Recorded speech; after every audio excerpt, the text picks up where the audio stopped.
Shalom, meus queridos e muito amados irmãos. Estamos aqui no mais uma, uma mensagem, um alimento bem fresquinho que o Senhor tem trazido para mim. E essa semana eu tive uma dificuldade. Eu não tinha um tema totalmente elaborado. E aí, com os meus joelhos no chão, o Senhor me trouxe esse tema que eu achei muito propício para esse momento, né, que nós estamos passando, que é sobre mentira.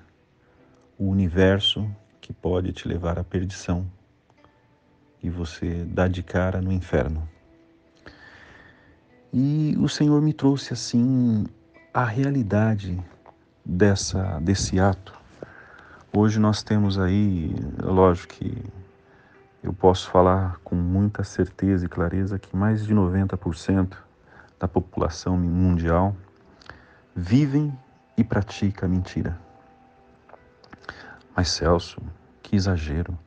Sim, meus amados. Hoje, com o advento da telecomunicação, dos noticiários, dos jornais, nós somos encapados e encerrados dentro de uma mentira muito grande. O Rockefeller e o Clube Bilderberg são os controladores, são um dos controladores mundiais. Tudo o que acontece no mundo todo é muito interessante, amados. Existe uma agenda e nada é por acaso. Tudo que acontece no mundo partem desses grupos de controle mundial. Seja a Rússia, seja os Estados Unidos, mesmo eles sendo antagônicos, as coisas que acontecem é da permissão ou é com a direção desse grupo. E eles disseram, né, num jornal de grande circulação, eles disseram assim: nós somos gratos aos meios de comunicação cujos diretores têm participado dos nossos encontros e respeitado suas promessas de discrição durante quase 40 anos, tendo sido impossível para nós desenvolver o nosso plano mundial se tivéssemos sido submetidos às luzes e aos escrutínios da publicidade durante todos esses anos. Meus amados, isso é uma grande verdade, porque em João 8:44 diz claramente: vós sois do diabo, que é o vosso pai, e quereis satisfazer-lhes o desejo. Ele foi homicida desde o princípio e jamais se firmou na verdade, porque nele não há verdade. Quando ele profere mentira, fala do que lhe é próprio, porque é mentiroso e pai da mentira. Queridos, o nosso primeiro vídeo é sobre Lucas 16, que é rico e o Lázaro.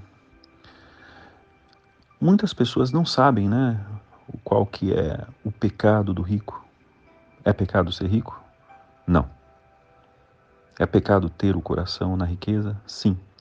Mas qual que foi o problema, o grande problema do rico ter caído no inferno?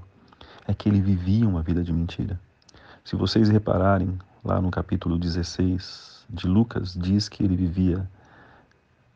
se vestia de linho finíssimo, resplandecente e puro. Linho finíssimo e púrpura. Era a veste dele, linho finíssimo e púrpura. Linho finíssimo é a veste da igreja santa. Púrpura é a veste da prostituta. Então ele vivia uma vida de mentira. Por isso que ele caiu no inferno. E qual que foi o grande lance de Lázaro ter alcançado os céus? Foi porque Lázaro, ele aceitou a condição dele de mesmo aqui eu estou fazendo algo espiritualizado para que vocês possam entender. O rico, ele recebia muito da palavra de Deus, só que ele não praticava, ele vivia uma vida de mentira. Ele, à noite, ia na igreja e de manhã, ou a sua vida normal, ele servia aos desejos da carne. Lázaro não, Lázaro pegava só as migalhas. E dessas migalhas ele vivia o verdadeiro evangelho, ele vivia uma verdadeira causa do Senhor, ele aplicava aquele pouquinho que ele recebia na sua vida diária. Então foi exatamente isso que proporcionou a essa dicotomia que aconteceu, né, entre rico e Lázaro. E nós, meus amados, nós nos vemos nestes mesmos problemas. Eu começo a ler a palavra de Deus, eu vejo assim um aplicar de cada passagem que eu leio sobre rico e Lázaro. Nós dizemos que somos cristãos, que vivemos uma vida de piedade. Final de semana nós nos vestimos impecavelmente, né? Os homens de terno, sapato, as mulheres de vestidos até os pés. Mas na semana nós vivemos uma vida mundana. Nós andamos como o mundo, nós expomos os nossos corpos para um ser cobiçados, ou na maioria das vezes nós nos vestimos para ser adorados, porque o homem tem isso implícito em si, o homem necessita de adoração e de autoafirmação. Por isso que no Evangelho de João 3, capítulo 3, diz que se nós não nascermos de novo, da origem de Jesus que veio e morreu pelos nossos pecados, nós não herdaremos o reino dos céus. Eu pergunto para vocês, meus amados, é uma pergunta. Pintar o cabelo ou unha é um ato de mentira? Olha, você respondeu muito rápido, hein? Mas eu vou responder com base bíblica, sim. Porque é um ato de mentira. Quando você pinta o cabelo, porque seus cabelos estão ficando brancos, grisalhos, ou mesmo você não gosta daquela cor, ou você quer ser notado numa outra cor, uma cor vermelha, azul, amarelo, ou mesmo você querer corrigir as cores, porque o Papai do Céu, o Senhor Deus, ele está pintando o seu cabelinho de branquinho, de grisalho. É o próprio Papai do Céu que está fazendo isso. E você não aceita isso. Fala, não, Senhor, o Senhor está errando aí na conta, eu não quero aparentar a minha idade, não. Eu vou pintar de preto para disfarçar a tua idade. Eu vou só dizer alguns sinônimos de mentira para que vocês possam ver como isso caracteriza um engano, tá? Uma mentira. Significado de mentira: engano, ludibrio, hábito, costume ou vício de mentir, falsidade, afirmação que não condiz com a verdade e nem com a realidade, ideia equívoca, aspecto ou aparência que induz ao erro. Isso é um sinônimo da palavra mentira, tá? Novamente, eu quero me ater somente a essa última definição. Aspecto ou aparência que induz ao erro. Quando o inimigo das nossas almas, Lúcifer, ele lá nos céus, ele se rebelou contra a autoridade de Deus, por que ele se rebelou? Porque ele acreditou numa mentira, que ele poderia ser igual a Deus, que ele poderia ser adorado como Deus. E ele acreditou nessa mentira. Por isso que lhe é imputado em João 8,44, que nós acabamos de ler, que ele é o pai da mentira. Ele começou com a mentira lá nos céus. Então todos os que mentem têm como pai ao diabo. Por isso que Jesus disse aos fariseus e saduceus que eles eram hipócritas e que eles tinham por pai ao diabo e queriam satisfazer os desejos da carne dele. Por quê? Porque o orgulho, a arrogância, a necessidade de demonstrar que nós estamos certos, isso é um desejo da carne. E, de uma certa forma, é mentira. Por quê? Porque a nossa vida, nós não temos que afirmar a verdade para alguém. A verdade, ela é absoluta. Nós temos que viver uma vida de verdade. E as pessoas têm que se constranger com a nossa forma de ver. Então, quando o inimigo da nossa alma, Lúcifer, ele se rebelou contra Deus, ele foi jogado aqui na terra.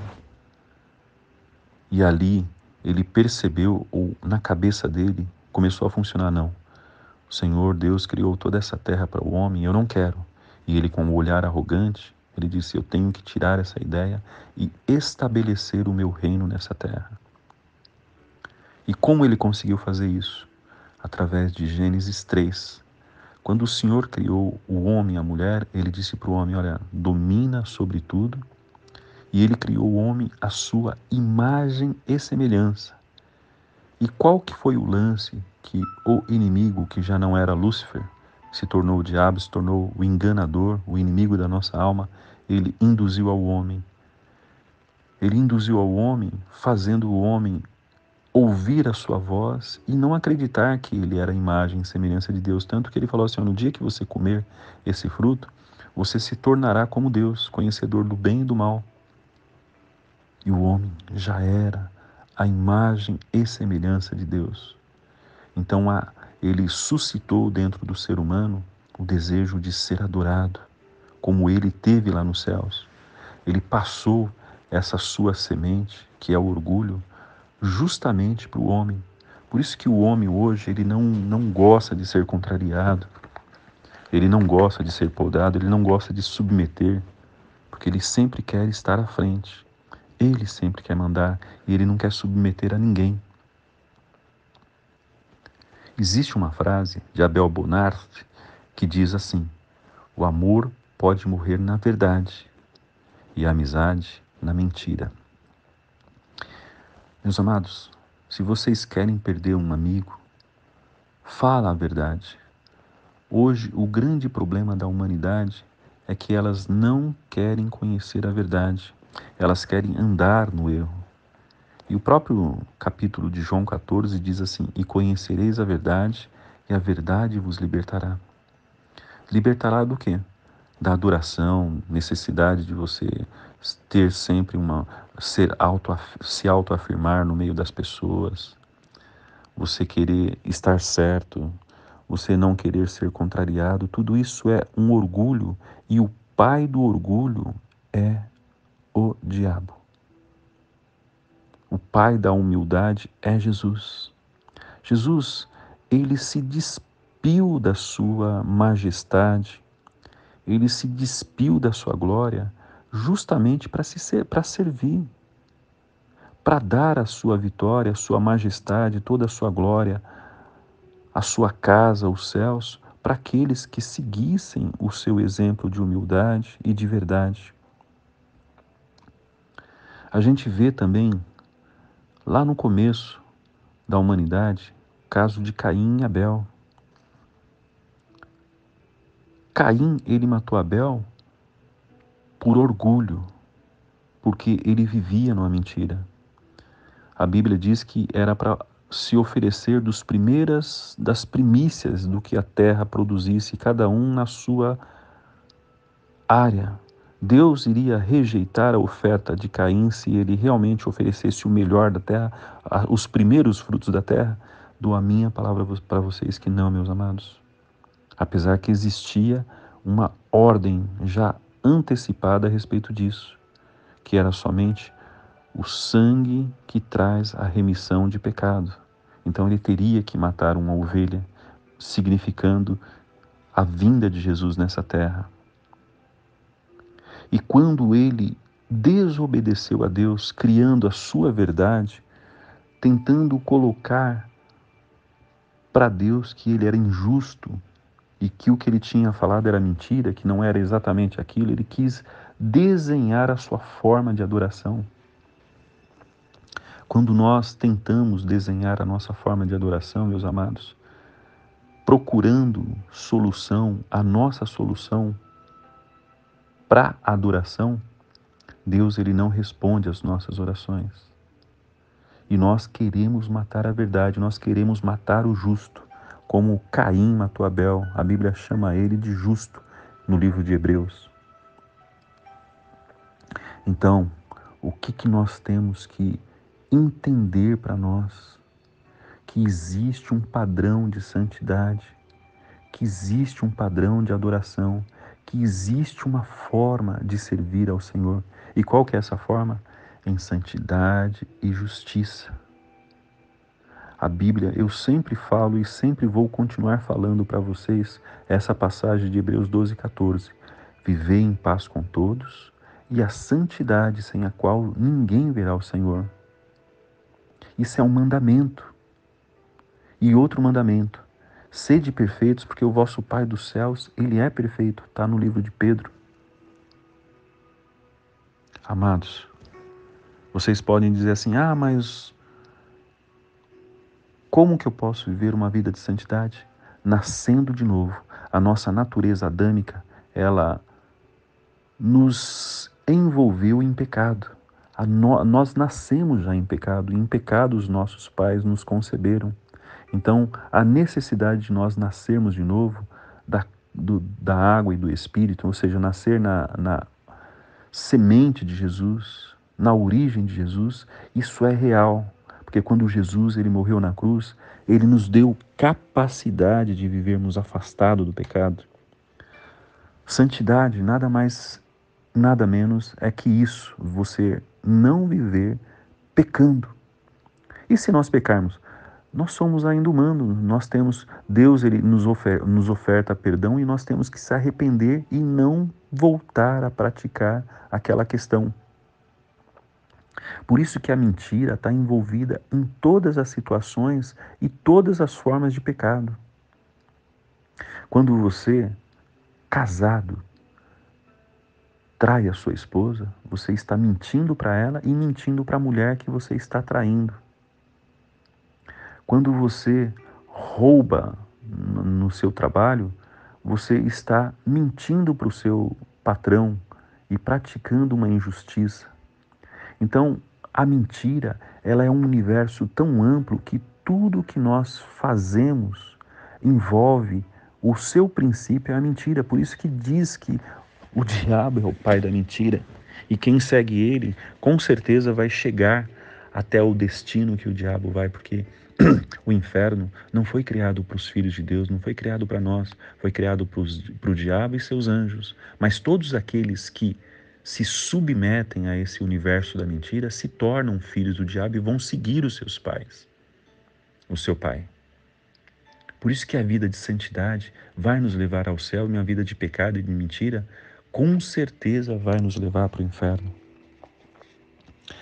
Eu vou ler uma passagem aqui do livro de Enoque, mas vocês podem falar assim, mas o livro de Enoque, ele não está na Bíblia, ele não é um livro canônico, ele é um livro apócrifo. Amados, nada mais, nada menos, Judas, irmão de Jesus, que está no Novo Testamento, Paulo em Hebreus e Pedro em 2 Pedro, eles se referem ao livro de Enoque. Eles colocam as suas passagens no livro de Enoque, então o livro de Enoque ele é validado pelos primeiros cristãos. Então eu vou ler o livro de Enoque, capítulo 8, para que vocês possam ter uma ideia o porquê eu estou trazendo isso nesse universo e vai pegar muitas pessoas a partir desse momento que elas sabem que isso é pecado, se elas não se ajustarem dentro do padrão de santidade de Deus, elas vão viver uma vida de pecado e vão perder a sua salvação. Quando eu falo que pintar o cabelo ou a unha é um ato de mentira, sim, é um ato de mentira. Olha o que diz lá em Enoque, capítulo 8. Diz assim, além disso, Azaziel, que era um anjo caído, ensinou os homens a se ornarem e o uso de pinturas, embelezamento das sobrancelhas e toda a sorte de corantes para que o mundo fosse alterado. Amados, isso é algo, da mentira, além de pintar o cabelo ser um ato de mentira, existe referência bíblica que eu acabei de ler para vocês que quem adotou esses livros foram os primeiros cristãos. Celso, por que esse livro de Enoque não está na Bíblia? Ele estava na Bíblia até o quinto século. Ele foi tirado depois de uma convenção dos padres, dos 70 padres que montaram a Bíblia que você usa. Quem montou foi 70 padres. Eles convencionaram tirar o livro de Enoque da Bíblia, mas estava na Bíblia original. Então leia um pouquinho a respeito disso, da história, que vocês vão entender que o livro de Enoque fazia parte disso. A gente vê que através de mentira, Deus até perdoa as nossas mentiras, mas existe uma consequência. Quando Abraão mentiu que Sara era sua irmã lá para Faraó, o que aconteceu? Faraó descobriu, chamou a atenção de Abraão, e com isso Deus tocou no coração de Faraó. Ele deu muitas riquezas para Abraão e deu uma peça-chave que mudou toda a história de Israel, dos filhos de Abraão, que foi Agar, a egípcia. Faraó deu Agar para Abraão, e através de Agar veio todos os árabes, que hoje estão sendo um espinho na carne de Israel, porque eles querem disputar a herança do filho da promessa, que é Isaac, da vez de entenderem que são irmãos e submeterem à direção de Deus para viver em paz e viver em consonância um com os outros. Então a gente percebe que até mesmo o pai da nossa fé, aquele homem que Deus hoje ama Israel por causa de Abraão, Isaac e Jacó. Ele era um homem muito importante, mas a mentira dele produziu algo que até hoje tem sido uma tormenta para Israel. Deus, ele não tem problema nenhum em perdoar os nossos pecados. Deus é um Deus perdoador. Se você se arrepende, não faz mais. Mas os nossos pecados sempre terá uma consequência, meus amados. Que nós possamos entender isso e evitar de pecar, pensando nas consequências dos nossos pecados. Porque muitas vezes nós fazemos algo e nós não pensamos nas consequências, nós somos inconsequentes. Que Deus ele possa nos dar este equilíbrio para que nós possamos analisar e decidir não errar. Porque se nós errarmos de uma maneira proposital, existe uma outra consequência, nós não teremos perdão. A Bíblia fala, maldito o homem que peca na esperança do perdão.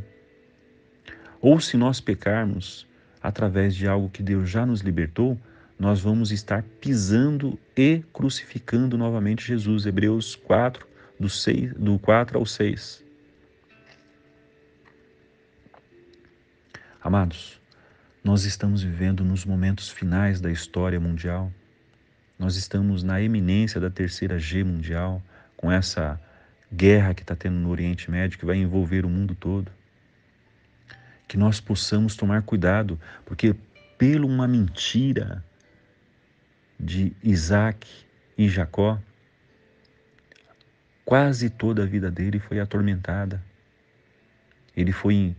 Por ele viver uma vida de mentira, o seu sogro enganou ele, a sua esposa amada enganou ele. Ele toda a vida foi enganado, os seus filhos enganaram ele com relação à morte do filho mais querido dele, que era José. Ele viveu até mesmo próxima da sua morte, uma vida pagando a consequência das suas mentiras, a vida de engano. Então, se nós pensarmos na consequência, qual é a consequência do nosso pecado? É o inferno. Qual é a consequência em viver uma vida de mentira? Ser adotado como filhos do diabo e seguir o mesmo caminho dessa criatura que criou esse ato. Amados, vamos apresentar arrependimento hoje para o Senhor? Porque eu digo para vocês, sem sombra de dúvida, o inferno é uma realidade. A pessoa que mais pregou sobre o inferno foi Jesus. Vocês podem comparar desde Gênesis até Apocalipse, em quase todos os livros fala de um tormento eterno. Que nós possamos viver uma vida de santidade, uma vida de justiça, uma vida de comunhão com Deus. Uma vida onde o Senhor possa reinar em nós e através de nós. Eu, quando começo a ler a Bíblia, eu vejo o quanto os avisos eminentes de Deus, ele faz parte de uma preocupação para que nós não nos percamos na eternidade. Olha que diz a passagem de Colossenses 3, do 9 ao 10. Diz assim, não mintais uns aos outros, uma vez que vos despiste do velho homem com os seus efeitos. Que velho homem é esse? A natureza adâmica, Quando nós aceitamos Jesus, nós entramos numa nova natureza, como diz o Evangelho de João, capítulo 1, versículo 12, que diz assim: e a todos os que receberam, a todos que aceitaram Jesus, Deus deu-lhes o poder de se tornarem filhos de Deus, de ter uma nova natureza. E vos revistais do novo homem que se refaz para o pleno conhecimento segundo a imagem daquele que criou, no qual não pode haver gregos, nem judeus, nem circuncisão, nem incircuncisão. O novo homem, ele é a imagem de Jesus. Nós temos que ter esse testemunho, meus amados, testemunho da nova natureza de Jesus. Que Deus ele possa transformar as nossas vidas para que a gente possa escapar dessa realidade que é o inferno, meus amados. Isso existe. Se nós não tomarmos cuidado, isso se tornará realidade para nós. Que Deus possa trazer a realidade da sua palavra, que nós possamos confiar e crer na palavra de Deus, que existe um inferno sim. Deus ele quer que nós acordemos para a realidade, que nós vivemos uma vida de santidade.